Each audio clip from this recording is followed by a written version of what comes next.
பரதகண்டம் முழுக்க புகழ் பரவியிருந்த ஏகாம்பரேஸ்வரர் கோவில்ல உச்சிக்கால பூஜை நடந்துட்டு இருந்துச்சு. அதோட அறிகுறியா மந்திரங்கள் ஓதுற சத்தமும் கோவில்ல மணி சத்தமும் கேட்டுச்சு.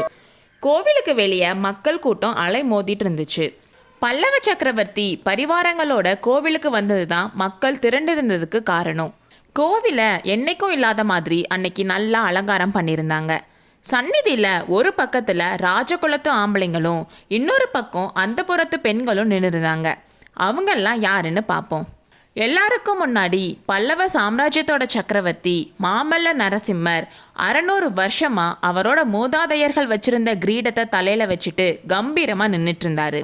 அவருக்கு பக்கத்தில் இலங்கை இளவரசர் மானவன்மரும் சேனாதிபதி பரஞ்சோதியும் நின்னாங்க.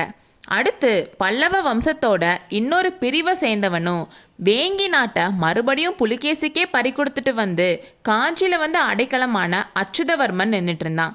அவனுக்கு பின்னால கொடும்பாலூர் சோழ வம்சத்தை சேர்ந்த செம்பியன் வளவனும் அச்சுத விக்ராந்தனுடைய சன்னதியில் வந்த உண்மையான வஜ்ரபாகுவும் நின்னாங்க.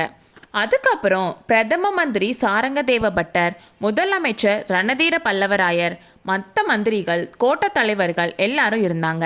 பெண்கள் பக்கத்தில் மகேந்திர பல்லவரோட மனைவி புவன மகாதேவி சாந்தமும் பக்தியும் முழுசாக உருவெடுத்தது போல தெய்வீக தோற்றத்தில் முன்னாடி நின்றுருந்தாங்க. அவருக்கு பக்கத்தில் மாமல்ல சக்கரவர்த்தியோட மனைவி வானமாதேவி இருந்தாங்க. அவங்களோட குந்தவி நின்றுட்டு இருந்து குறுகுறுன்னு அங்கேயும் இங்கேயும் பார்த்துட்டு இருந்தா.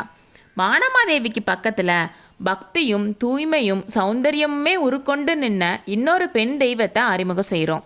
18 வயசு இருக்கிற இந்த பொண்ணு தான் சோழ வம்சத்தோட கொடும்பாலூர் கிளையை சேர்ந்தவரான செம்பியன் வளவனோட மகள் மங்கையர்க்கரசி. பின்னாடி பாண்டியன் நெடுமாறனோட மனைவியாகி ஞான சம்பந்தரை மதுரைக்கு வர வச்சு சிவனடியார் கூட்டத்தில் என்னைக்கும் அழியாத புகழை பெற போகிறவங்க. இன்னும் பல அந்த புறத்து பெண்கள் அங்கே நின்றுட்டு இருந்தாங்க.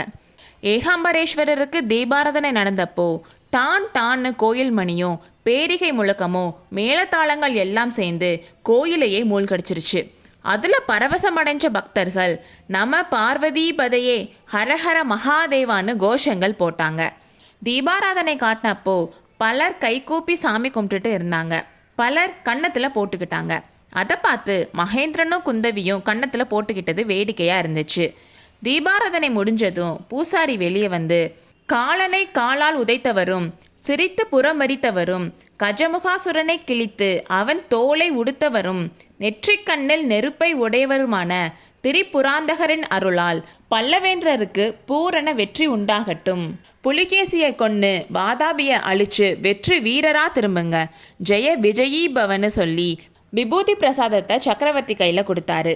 அதை மாமல்லர் பக்தியோடு வாங்கி நெத்தியில் வச்சப்போ உள்ள சிவலிங்கத்துக்கு பக்கத்தில் எரிஞ்சிட்டு இருந்த தீபம் திடீர்னு சுடர் விட்டு எரிஞ்சு பிரகாசத்தை கொடுத்துச்சு.